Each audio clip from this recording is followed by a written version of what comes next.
Puji Tuhan saudara, selamat pagi, salam sejahtera di dalam nama Tuhan Yesus Kristus. Kembali pagi hari ini kita bisa menjalankan ibadah, semua oleh karena kasih karunia Allah yang telah memimpin kita hingga hari ini. Dan kita patut mengucap syukur atas segala apa yang telah Allah perbuat dalam hidup kita. Dan kita akan mulai ibadah kita, dan kita akan menyembah Dia. Sama-sama kita nyanyikan pujian, Bapa, Engkau sungguh baik.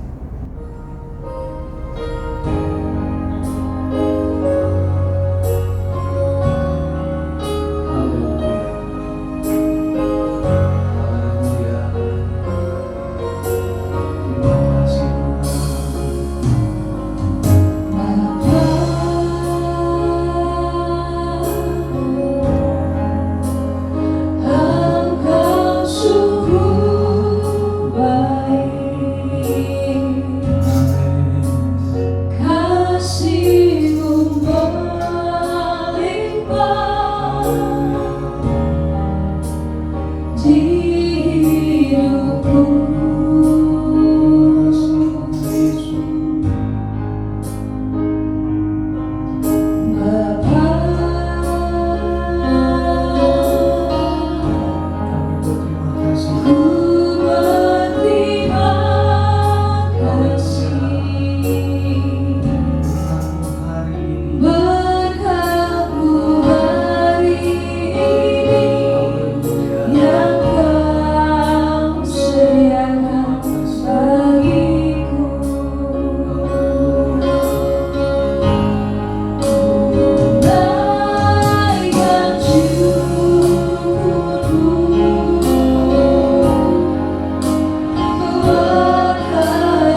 pada saat ini Tuhan.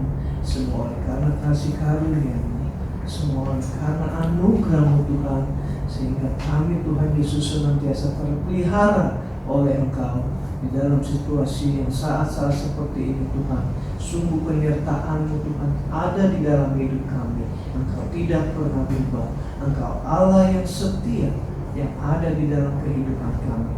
Yang patutlah pagi hari ini Tuhan kami datang di hadapan-Mu, kami datang beribadah kepada-Mu Tuhan. Biarlah Allah perkenankan kami masuk ke dalam hadirat-Mu yang kudus. Allah mensucikan dan kuduskan kami Tuhan, sehingga setiap puji-pujian, setiap nyanyian yang kami naikkan Tuhan, itu boleh menyenangkan dan memuliakan nama-Mu Tuhan. Kami mau beribadah kepada-Mu Tuhan Yesus dengan segenap hati kami, dengan segenap jiwa kami, bahkan dengan segenap kekuatan kami. Kami mau datang di hadapan-Mu. Terima kasih Tuhan Yesus. Kami akan mulai ibadah kami ke dalam pimpinan kuasa Roh Kudus-Mu. Di dalam nama Tuhan Yesus Kristus kami berdoa dan mengucap syukur. Haleluya. Amin. Puji Tuhan saudara, kita akan muliakan nama Tuhan dan kita akan nyanyikan pujian bahwa Tuhan juga gunung batuku. Haleluya. Bahwa Tuhan juga Amin. gunung batuku. Bahwa Tuhan juga.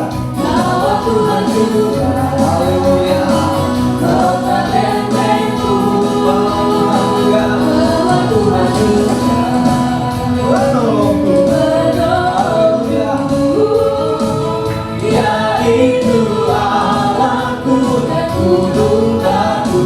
Aku percaya Aku percaya akan Dia perlindunganku. Aku percaya akan Dia maju selalu. Aku percaya. Amin. Haleluya.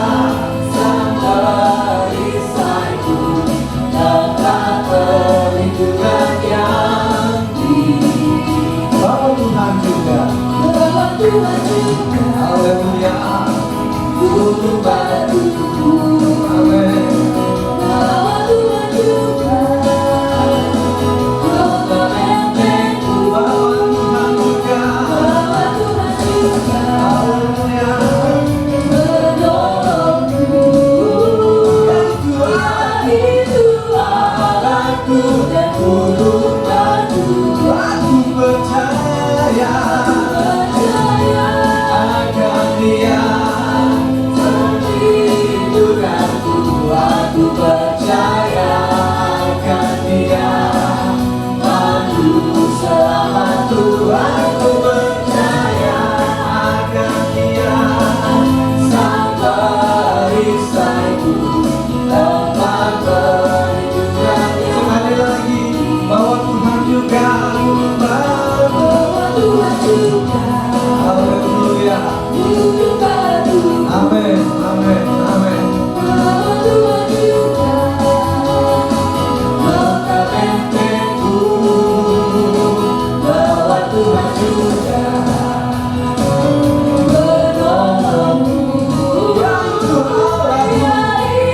Allahku dan gunung batu. Aku percaya Percaya akan Dia. perlindunganku. Aku percaya akan Dia maju selamatku. Aku percaya. Haleluya.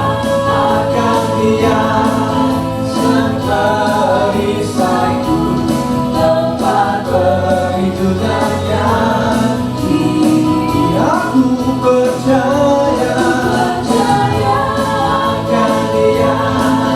perlindunganku.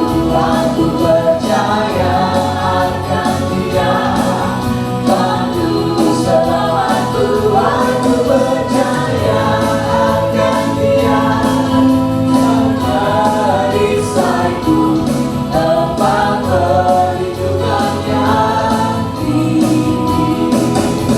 Haleluya. Ketika Tuhan menjadi gunung batu kita percaya Dia senantiasa melindungi kita dari segala apapun. Puji Tuhan saudara. Kita sambung pujian kita kembali. Allah sanggup.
Puji Tuhan, kita memiliki Allah yang sanggup melakukan segala perkara yang tak mungkin bagi kita, tapi mungkin bagi Allah. Puji Tuhan saudara, sebentar kita akan diberkati dengan firman Tuhan. Mari kita siapkan hati kita untuk menyembah Dia. Sama-sama kita nyanyikan pujian. Yesus kekuatan.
Tuhan, selamat siang Bapak Ibu Saudara yang dikasihi Tuhan. Kita kembali siang hari ini masih beribadah secara online, kembali lagi beribadah secara online. Walaupun kita terpisah jarak dan waktu, tetapi kuasa Tuhan masih bisa menjangkau hati dan jiwa kita di rumah kita masing-masing. Dan siang hari ini kita kembali akan mendengarkan firman Allah, dan sebelumnya kita akan menundukkan kepala dan kita akan berdoa. Tuhan Yesus, kami mengucap syukur dan berterima kasih kepada Engkau. Kalau siang hari ini Tuhan kami bisa beribadah kepada Engkau dan kami masih boleh mendengarkan kembali firman-Mu. Biarlah Tuhan memberkati hati, jiwa, dan pikiran kami. Kami percaya bahwa di dalam firman-Mu ada kekuatan yang baru yang Tuhan sediakan bagi kami. Berfirmanlah Tuhan siang hari ini kepada kami semua, dan biarlah firman-Mu boleh tertanam di dalam hati dan jiwa kami, bertumbuh dan menghasilkan buah-buah yang menyenangkan hati Tuhan. Terima kasih Bapa di dalam surga, kami mengucap syukur untuk segala kebaikan dan kemurahan-Mu. Di dalam nama Tuhan kami Yesus Kristus kami berdoa. Haleluya. Amin. Saudara, kita akan kembali mendengarkan firman Allah. Pada siang hari ini saya akan membawakan firman Tuhan di dalam surat 1 Petrus pasalnya yang keempat, ayatnya yang ke-7. 1 Petrus pasal 4 ayat 7. Saya akan membacakan, saudara bisa membuka Alkitab di rumah saudara masing-masing. Demikian firman Tuhan, 1 Petrus pasalnya yang keempat, ayatnya yang ke-7. Kesudahan segala sesuatu sudah dekat, karena itu kuasailah dirimu dan jadilah tenang, supaya kamu dapat berdoa. Puji Tuhan. Nah saudara, di dalam ayat 7 ini sebenarnya ada sebuah kata yang hilang dalam terjemahan bahasa Indonesia. Di depan kata kesudahan itu sebenarnya ada kata tetapi, ya, kata sambung tetapi. Dalam bahasa aslinya itu ada kata sambung tetapi. Jadi tetapi kesudahan segala sesuatu sudah dekat. Nah, karena ada kata sambung ini menunjukkan bahwa ayat 7 itu masih memiliki kaitan dengan ayat-ayat sebelumnya di dalam pasal yang keempat. Di mana di dalam ayat-ayat sebelumnya, saudara bisa lihat dari ayat 1 di sana, Petrus sedang berbicara mengenai penderitaan yang dialami oleh umat Tuhan atau orang-orang percaya. Jadi ada kaitan antara kesudahan zaman atau akan berakhirnya zaman dengan penderitaan yang dialami oleh umat Tuhan.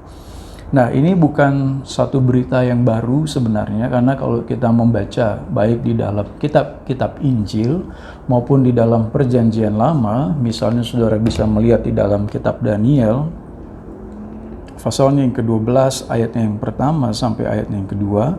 Di sana ada sebuah keyakinan umum yang dipegang baik orang-orang Yahudi maupun orang-orang Kristen mula-mula, bahwa akan terjadi sebuah penganiayaan, ya saudara, akan terjadi sebuah penganiayaan, sebuah penderitaan besar yang terjadi sebelum datangnya zaman yang baru atau sebelum kedatangan Yesus Kristus yang kedua kali.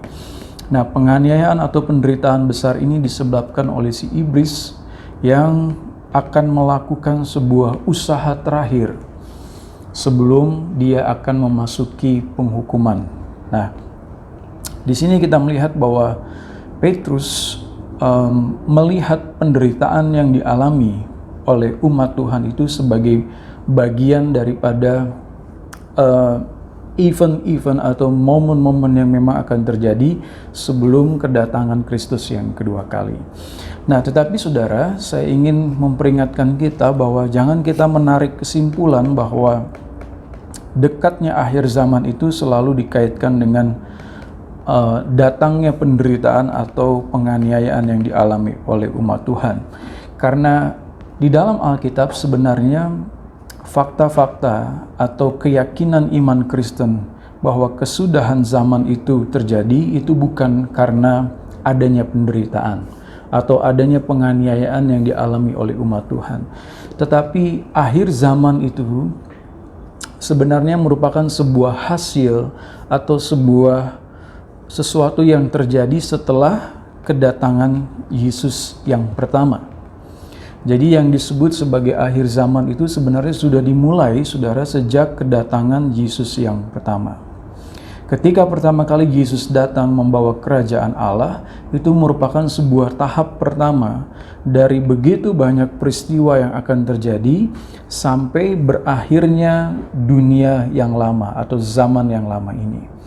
Jadi fakta yang penting adalah yang perlu kita ketahui mengenai kedatangan Kristus adalah bahwa Yesus sudah memulai akhir zaman itu, atau yang kita sebut sebagai hari-hari terakhir itu, sejak dari kedatangannya, ya.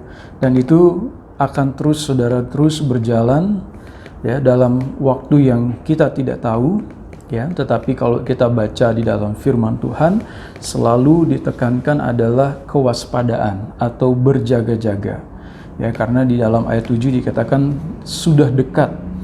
Tetapi Petrus tidak menjabarkan, ya, seberapa dekat kedatangan Kristus yang kedua ini, atau seberapa dekat kesudahan dari segala sesuatu ini. Jadi memang, saudara, bahwa sebelum kedatangan Kristus akan terjadi sebuah penderitaan yang cukup besar, akan ada penganiayaan yang cukup besar, tetapi penganiayaan atau penderitaan itu bukan sesuatu yang tidak akan berakhir, tetapi di sana merupakan sebuah peristiwa yang memang akan terjadi karena itu merupakan respon, ya, saudara, dari si jahat atau iblis yang ingin membinasakan umat Tuhan sebelum dia masuk kepada penghukuman terakhir. Jadi kita melihat di sini memang terjadi sebuah penderitaan, ya. Seperti saat-saat ini kita melihat, saudara, ya, terjadi sebuah penderitaan yang besar yang bukan hanya terjadi di negara kita tetapi di seluruh dunia. Ya, yang terjadi bukan hanya kepada umat Tuhan tetapi juga kepada seluruh dunia. Nah, apa yang harus kita lakukan, saudara, ketika kita menghadapi hal-hal seperti ini? Saya melihat Petrus memberikan sebuah nasihat pada siang hari ini, sesuatu yang sangat penting yang harus kita perhatikan ketika kita menghadapi penderitaan. Di dalam ayat 7 dikatakan bahwa kesudahan segala sesuatu itu sudah dekat. Lalu dilanjutkan karena itu, ya, ini merupakan apa yang harus kita lakukan, karena dimulai dengan kata karena itu. Karena itu kuasailah dirimu dan jadilah tenang supaya kamu dapat berdoa. Jadi umat Tuhan, ketika kita menghadapi penderitaan, ketika kita menghadapi sebuah situasi yang sulit, situasi yang tidak mudah, kita harus lebih banyak berdoa. Ya, harus lebih banyak berdoa. Kalau kita perhatikan di dalam bahasa aslinya, kata berdoa di sana itu dipakai bentuk plural. Ya, banyak, ya, plural itu banyak. Jadi harus lebih banyak lagi berdoa. Karena doa itu, saudara, adalah jantung. Ya, jantung kekristenan itu ada di dalam doa. Sering dikatakan bahwa doa itu adalah nafas hidup daripada orang yang percaya. Ya. Nafas hidup orang percaya. Doa adalah sebuah nafas hidup orang percaya. Tetapi doa bukan nafas yang memberikan kehidupan. Tetapi doa itu atau nafas itu adalah membuktikan bahwa orang itu sungguh-sungguh hidup. Ya. Jadi doa sebagai nafas hidup orang percaya itu bukan untuk membuat dia hidup, tetapi untuk membuktikan bahwa dia benar-benar hidup. Orang Kristen yang berdoa itu bukan supaya dia memiliki kerohanian yang hidup, tetapi dia hidup karena dia berdoa. Ya, karena itu dia berdoa. Jadi doa itu yang membuktikan kalau kekristenan kita itu masih hidup, saudara. Kalau orang Kristen sudah tidak lagi berdoa, itu berarti dia sudah mati. Ya, karena doa adalah nafas kehidupan kita. Kalau kita tidak lagi berdoa, berarti kita sudah berhenti bernafas. Artinya kita sudah mati. Jadi doa itu bukan untuk memberikan kita hidup, tapi bukti bahwa kita itu sungguh-sungguh hidup. Bukti apa bahwa kekristenan kita masih hidup sampai saat ini adalah ketika kita masih berdoa. Tetapi ketika kita sudah tidak berdoa, itu artinya kita sudah mati. Jadi saudara harus perhatikan baik-baik kebenaran firman Tuhan pada siang hari ini, di mana Petrus berkata ketika terjadi penderitaan, ketika terjadi kesusahan, kamu harus lebih banyak lagi berdoa. Ya, ada sebuah kesesakan yang terjadi di dalam dunia ini, ya. Kita bisa lihat sekarang saudara, ya, di berita-berita banyak sekali sekarang sudah muncul aksi-aksi kriminal. Ya, orang tega untuk membunuh orang lain, ya, memutilasi. Ada lagi aksi perampokan, aksi ini, aksi itu. Ya, orang sampai begitu banyak kesulitan dan kesusahan. Sampai mereka nekat untuk melakukan banyak hal-hal, perbuatan-perbuatan yang kriminal.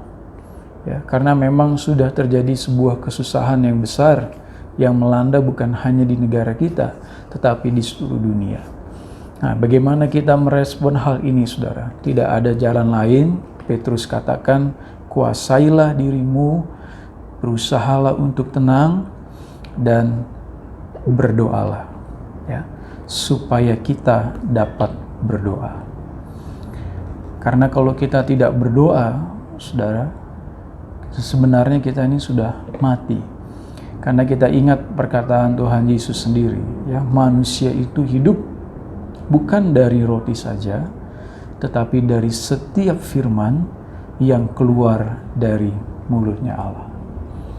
Kehidupan kita itu bukan hanya ditopang dari hal-hal yang materi, tetapi ada sesuatu di dalam diri, yaitu hal-hal rohani yang menguatkan pikiran kita ketika kita menghadapi penderitaan, yang menguatkan hati kita, yang menguatkan jiwa kita. Itu yang kita perlukan, saudara, saat-saat ini. Mungkin kita bisa melakukan banyak hal untuk makan dan minum. Kita percaya firman Tuhan katakan kita dipelihara oleh Tuhan makan dan minum kita. Tetapi kalau soal pikiran, ya, soal kecemasan, soal kekhawatiran, itu muncul dari dalam hati. Dan itu tidak bisa dihilangkan dengan makan dan minum. Itu hanya bisa dibawa di dalam doa. Ya, ketika kita menghadapi sebuah tekanan yang berat, tekanan yang besar, ada penderitaan, ada kesusahan, itu hanya bisa kita lalui dengan berdoa. Nah, di sini kita diberi sebuah nasihat yang penting dari Rasul Petrus, bahwa menghadapi penderitaan kita harus lebih banyak lagi duduk di bawah kaki Tuhan, merendahkan hati kita di hadapan Tuhan dan berdoa kepada Tuhan. Di sana dikatakan di dalam ayat 7 tadi, kita harus yang pertama memiliki ketenangan, ya. Jadilah tenang, ketenangan pikiran. Ini penting, saudara. Sebelum kita masuk di dalam doa, kita harus punya apa yang disebut sebagai ketenangan pikiran. Kalau pikiran kita tidak tenang, kalau pikiran kita dihantui dengan kekhawatiran, dengan ketakutan, kita tidak bisa berdoa dengan doa yang sungguh-sungguh. Ya. Jadi kita harus belajar untuk menenangkan diri kita. Ya. Harus belajar untuk memiliki ketenangan di dalam pikiran. Saya belajar bahwa ketenangan pikiran itu sebenarnya ada di dalam ketika kita membaca firman Allah. Ya. Saat saudara membaca firman Tuhan, saudara akan menemukan ketenangan. Jadi sebelum saudara masuk dalam doa, sebaiknya saudara baca dulu firman Allah. Ya, saudara membaca firman Allah, saudara menemukan kekuatan dari firman Tuhan, dan doakanlah firman itu yang datang kepada saudara, sehingga saudara mengalami ketenangan di dalam hati dan pikiran saudara. Ya, dengan begitu saudara akan bisa masuk di dalam doa. Dan yang kedua adalah saudara perlu penguasaan diri. Ya, penguasaan diri ini sebenarnya berkaitan dengan apa yang disebut sebagai berjaga-jaga, ya, sebagai sesuatu yang disebut kesadaran, ya, sadar, tidak pingsan, tidak mabuk, ya, tetapi sadar, berjaga-jaga. Nah, Petrus ini pernah, saudara, mempunyai pengalaman khusus dengan berjaga-jaga. Di dalam Markus pasal yang ke-14, ya, di dalam Injil Markus. Mari kita lihat di dalam Injil Markus pasal yang ke-14. Ayatnya yang ke-37 sampai ayat 40. Markus 14:37 sampai 40. Setelah itu ia datang kembali dan mendapati ketiganya sedang tidur, dan ia berkata kepada Petrus, "Simon, sedang tidurkah engkau? Tidakkah engkau sanggup berjaga-jaga 1 jam? Berjaga-jagalah dan berdoalah supaya kamu jangan jatuh ke dalam pencobaan. Roh memang penurut, tetapi daging lemah." Ya, jadi mengenai doa itu, yang pertama tadi, saudara perlu ketenangan pikiran. Dan saya, dalam pengalaman saya, untuk mendapatkan hati yang tenang, jiwa yang tenang, pikiran yang tenang, saudara perlu baca firman Tuhan. Saudara perlu tanamkan firman Tuhan di dalam pikiran dan hati kita. Dengan itulah kita akan mendapatkan ketenangan dari Tuhan. Nah, selain ketenangan, untuk kita bisa berdoa, kita perlu berjaga-jaga. Ya, dalam bahasa Inggris, ya, kuasai dirimu itu dipakai kata watchful, ya, berjaga-jaga, sadar. Ya, jadi berdoa itu perlu kesadaran. Saudara perlu hidup, tidak boleh pingsan, harus siuman, ya, sadar, berjaga-jaga. Ya, kita sedang berada di dalam sebuah situasi yang tidak mudah. Sekarang kita harus lebih banyak berjaga-jaga, menguasai diri kita. Jangan seperti Petrus tadi di dalam Markus pasal 14, ketika Yesus katakan kamu berjaga-jaga, justru Petrus tertidur, ya. Dan kita lihat dalam adegan-adegan selanjutnya, ketika masuk di dalam proses penyaliban, yang terjadi adalah Petrus menyangkal Yesus, ya, 3 kali oleh karena tidak kuat menghadapi penderitaan yang akan dialami. Tetapi Yesus, dia berdoa, dia berjaga-jaga, dia tahu ini bukan waktu yang mudah, dia pakai itu untuk lebih banyak berdoa, dia bawa dirinya kepada Bapa, sehingga ketika dia masuk ke dalam penderitaan salib itu, Yesus siap. Sedangkan Petrus meskipun tidak menghadapi salib, ya, cuma ditanya, kamu ini pengikut Yesus, dia sudah ketakutan. Karena dia sudah kehilangan momen di mana dia harusnya bisa mendapat kekuatan dari Allah, yaitu ketika dia berjaga-jaga dan berdoa. Jadi saudara, 2 hal ini penting, ya. Ketika kita tahu bahwa menghadapi penderitaan, kita hanya bisa berharap kepada Tuhan di dalam doa. Tapi bagaimana kita bisa berdoa? Ini yang kita perlukan. Ketenangan di dalam pikiran dan berjaga-jaga. Nah, di waktu-waktu sekarang ini kita harus lebih memberi perhatian untuk lebih banyak lagi berdoa. Ya, saya sebenarnya dalam beberapa hari lalu sempat terbesit di dalam pikiran dan hati saya, rindu gitu ya saudara. Dulu kita bisa dalam 1 minggu itu paling tidak ada 2 doa, ya, di hari Rabu dan hari Sabtu. Itu sebuah doa bersama-sama seluruh jemaat. Dan saya melihat bahwa pelayanan di tempat ini memang ditopang, ya. Saya pikir bukan hanya di tempat ini, setiap pelayanan itu ditopang oleh doa. Karena itu saat-saat ini saudara, saat-saat yang sulit seperti ini, mari kita menopang pelayanan yang ada di tempat ini, ya, baik pelayanan maupun kehidupan pribadi saudara sendiri, dengan lebih banyak berdoa. Karena dengan berdoalah kita akan mendapatkan kekuatan dari Tuhan dan kehidupan yang memberikan kita kekuatan untuk kita menjalani hari-hari saat-saat seperti ini. Dan saya percaya seperti di dalam Mazmur pasal yang ke-30 Kita buka dulu di dalam Mazmur pasalnya yang ke-30 ayatnya yang ke-6.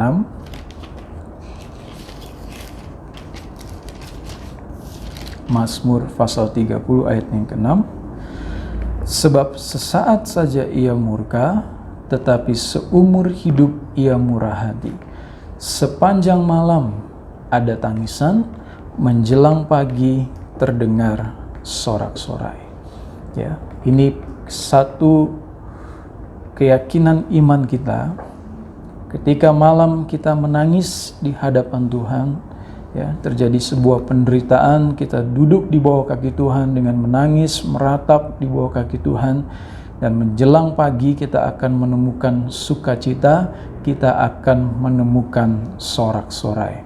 Ya, sepanjang malam ada tangisan, tetapi menjelang pagi terdengar sorak-sorai. Mari kita terus berdoa kepada Tuhan, kita terus berharap kepada Tuhan, kita harus percaya meningkatkan iman kita kepada Tuhan. Ya, meskipun saat ini kita masih menghadapi malam yang berat, ya, di mana ada tangisan, ada ratapan, tetapi ingat saudara, ya, malam itu tidak akan berlangsung terus. Firman Tuhan katakan menjelang pagi itu akan terdengar sukacita, ya, akan terdengar sorak-sorai. Ya, tetapi sukacita datang di saat pagi. Jadi saudara, di saat-saat seperti ini kami hanya bisa menyampaikan firman Tuhan ini, menasihatkan saudara untuk saudara lebih banyak lagi berdoa kepada Tuhan. Doakanlah gembalamu, doakanlah gerejamu, doakan pelayanan di tempat ini, doakan bangsa dan negara kita, ya. Dan juga jangan lupa kita berdoa supaya apa yang terjadi saat ini bisa cepat berlalu dan segala sesuatu bisa kembali normal kembali. Puji Tuhan saudara, saya tidak akan panjangkan firman Tuhan siang hari ini.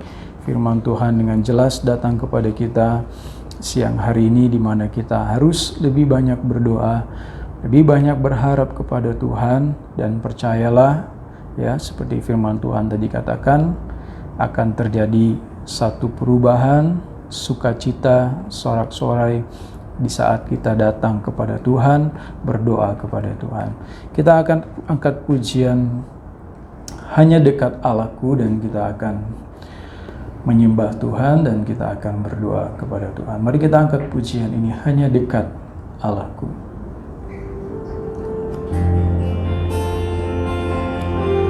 Mari saudara, meskipun saudara ada di rumah, jangan kehilangan satu kesempatan bagi kita untuk kita bisa menyembah Tuhan, berdoa kepada Tuhan. Kita angkat hati suara kita dengan sungguh-sungguh. Allahku, rasa tenang, Kau sertai jalanku sepanjang hidupku.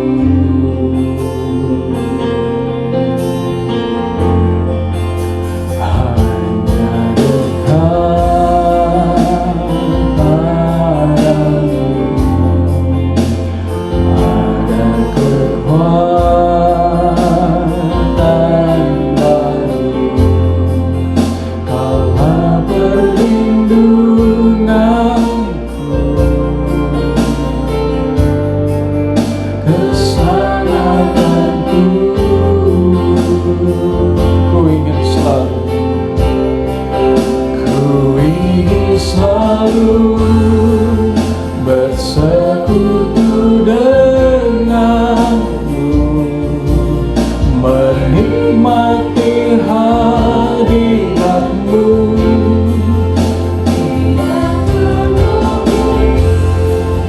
Tinggal dalam hidupku, sungguh indah bersamamu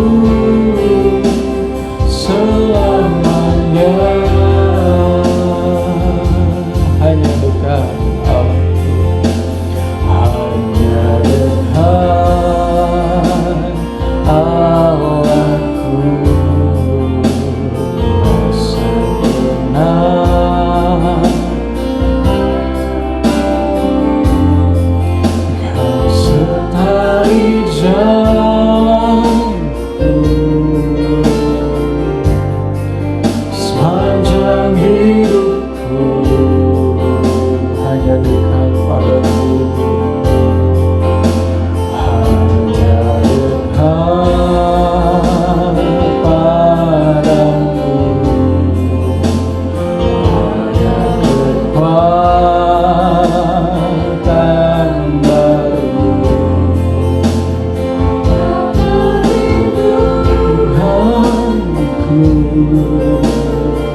selamatkanku.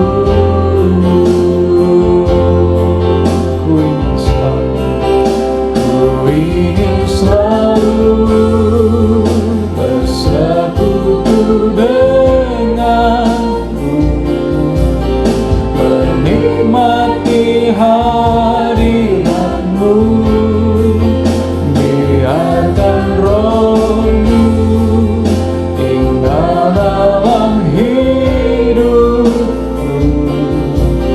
Sungguh indah bersamamu.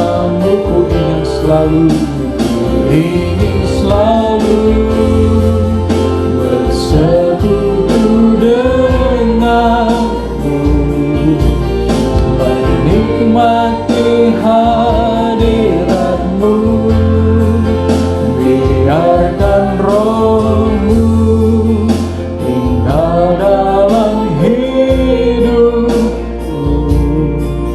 Sungguh indah bersamamu selamanya.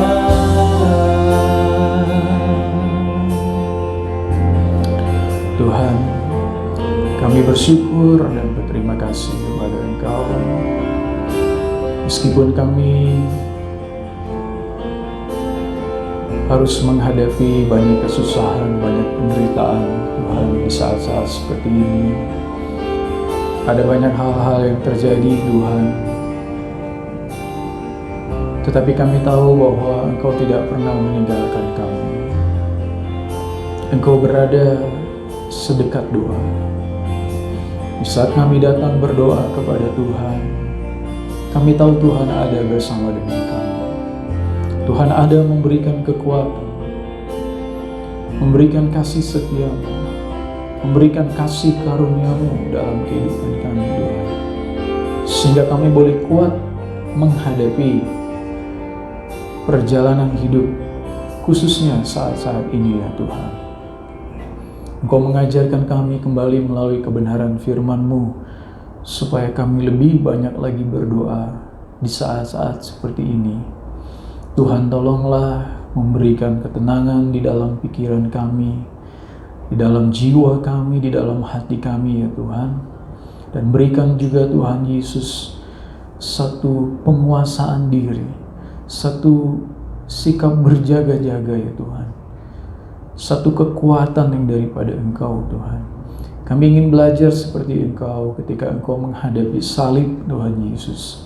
Engkau datang kepada Bapa di dalam doa, dan Bapa memberikan kekuatan itu di dalam kami. Seperti itulah ya Tuhan, kekuatan daripada Engkau itulah yang kami perlukan. Karena kami percaya bahwa pemeliharaan Tuhan nyata dalam kehidupan kami, meskipun kami sekarang sedang menghadapi sebuah situasi yang sulit. Biarlah Engkau menjaga segenap hati dan kepikiran kami, bahkan iman kami tetap kuat di dalam Engkau. Tuhan Yesus, kami berdoa untuk umat-Mu di rumah mereka masing-masing Tuhan, keluarga demi keluarga. Tuhan jaga dan pelihara, Tuhan menjaga dan melindungi mereka Tuhan. Jauhkan dari segala hal-hal yang buruk, hal-hal yang tidak baik, dari virus apapun Tuhan Yesus. Tetapi biarlah mereka tetap kuat di dalam Tuhan, di dalam imun mereka, di dalam iman mereka kepada Tuhan. Terima kasih Tuhan Yesus, kami sungguh bersyukur bahwa siang hari ini firman-Mu datang memberikan kekuatan, memberikan nasihat bagi kami, bahwa disinilah waktunya bagi kami untuk kami lebih banyak lagi datang kepada Tuhan untuk berdoa kepada Engkau. Dan kami percaya ketika kami datang kepada Tuhan, kami menangis di hadapan Engkau sepanjang malam, di pagi hari kami akan bersorak-sorai, kami akan menemukan sukacita. Terima kasih Tuhan untuk firman-Mu. Kami sungguh bersyukur, di dalam nama Tuhan Yesus kami berdoa. Haleluya. Amin. Puji Tuhan, Bapak Ibu Saudara. Minggu depan mungkin kita masih beribadah secara online. Berdoalah supaya kita bisa kembali beribadah seperti biasa, ya, karena ada beberapa hal kita belum bisa beribadah di tempat, di gereja, tetapi akan datang waktunya saudara kita bisa kembali berkumpul bersama-sama. Mari saudara tetap berdoa di rumah-rumah saudara, doakanlah kami, hamba-hamba Tuhan, berdoa juga bagi negara dan bangsa kita, supaya semuanya bisa berlalu. Kita akan mengakhiri ibadah kita siang hari ini. Kembali lagi kita akan menyanyikan satu pujian terima kasih Tuhan, dan kita akan berdoa untuk akhir ibadat. Kita nyanyi pujian itu, terima kasih Tuhan.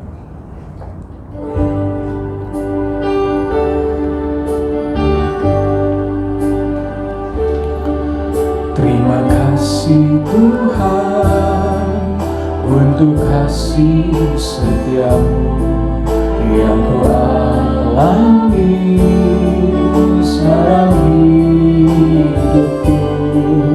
Terima kasih Yesus. Mari kita mengucap syukur. Kamu apapun yang terjadi saudara, mari kita tetap menaikkan syukur. Terima kasih Yesusku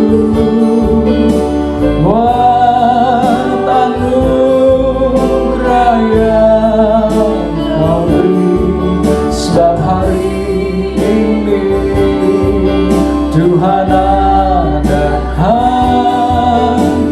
syukur bagimu. Bapa di dalam sorga, kami sungguh mengucap syukur dan berterima kasih untuk luar biasanya anugerah Tuhan dalam kehidupan kami. Sungguh kalau kami masih bisa bernafas, kami masih bisa hidup, kami bisa ada sebagaimana kami ada sekarang Tuhan, itu semua karena pemeliharaan Tuhan yang heran dan ajaib. Meskipun sekarang ini kami melihat ada begitu banyak penderitaan, ada begitu banyak orang yang menderita oleh karena sakit penyakit Tuhan, tetapi Tuhan masih memberikan kehidupan kepada kami. Biarlah kami pakai kehidupan kami ini untuk menyenangkan hati Tuhan, untuk sungguh-sungguh lagi di dalam Engkau. Tuhan Yesus, hamba-Mu berdoa untuk bangsa dan negara kami, Indonesia ini Tuhan Yesus. Tuhan tolonglah, biarlah kami boleh keluar dari segala sesuatu yang menyulitkan ini Tuhan. Kasih karunia-Mu Engkau karuniakan kepada pemerintah, kepada seluruh elemen-elemen pemerintah, dari atas sampai ke bawah ya Tuhan. Semoga mereka bisa terus bekerja bahu-membahu untuk memulihkan keadaan negara dan bangsa kami. Kami percaya Tuhan Yesus bahwa Engkau tidak pernah meninggalkan umat-Mu yang ada di tempat ini Tuhan. Kasih karunia-Mu, kebaikan-Mu Engkau nyatakan di dalam kehidupan umat-Mu. Dan doa-doa yang terus kami naikkan kepada Tuhan, kami percaya Tuhan bahwa Tuhan akan menjawab, Tuhan akan melakukan segala kehendak-Mu. Terima kasih Tuhan Yesus, kami berdoa bagi seluruh jemaat-Mu, khususnya GPD Immanuel Cibening Tuhan. Biar Tuhan memelihara kehidupan mereka, berkatilah di dalam pekerjaan dan usaha mereka. Bahkan anak-anak yang bersekolah juga Tuhan memberkati. Biarlah semua umat-Mu ada di dalam pemeliharaan Tuhan. Jaga dan lindungi umat-Mu Tuhan Yesus. Halaukan dari segala sakit penyakit Tuhan, tetapi penyertaan-Mu ada menyertai seluruh umat-Mu. Bahkan hamba-Mu kami berdoa Tuhan Yesus, Bapak Gembala dan Ibu Gembala juga Tuhan kuatkan dan berikan kekuatan kesehatan baik di dalam tubuh dan pikiran mereka Tuhan, sehingga mereka boleh kuat di dalam Tuhan dan mereka boleh terus melayani Tuhan, membimbing umat-Mu di tempat ini. Terima kasih Tuhan Yesus. Kami percaya bahwa kami sudah mendapatkan berkat kekuatan daripada firman-Mu, dan kami percaya bahwa hadirat dan kuasa Tuhan tidak bisa dihalangi oleh apapun Tuhan. Meskipun saat ini kami terpisah Tuhan, tapi kami percaya kuasa dan hadirat Allah nyata di dalam rumah-rumah kami, sehingga kami memperoleh kekuatan itu dari Roh Kudus di dalam kehidupan kami. Terima kasih Tuhan Yesus, kami mengucap syukur. Dan sekarang saudara-saudaraku, mari kita akan menerima berkat daripada Tuhan. Dan sekarang saudara-saudaraku yang terkasih, terimalah berkat daripada Allah Bapa, kasih karunia daripada Tuhan kita Yesus Kristus, penyertaan dan penghiburan Roh Kudus ada menyertai kita mulai siang hari ini, bahkan sampai Maranatha, Yesus datang yang kedua kali. Di dalam nama Tuhan kami Yesus Kristus, kami berdoa mengucap syukur. Haleluya. Amin.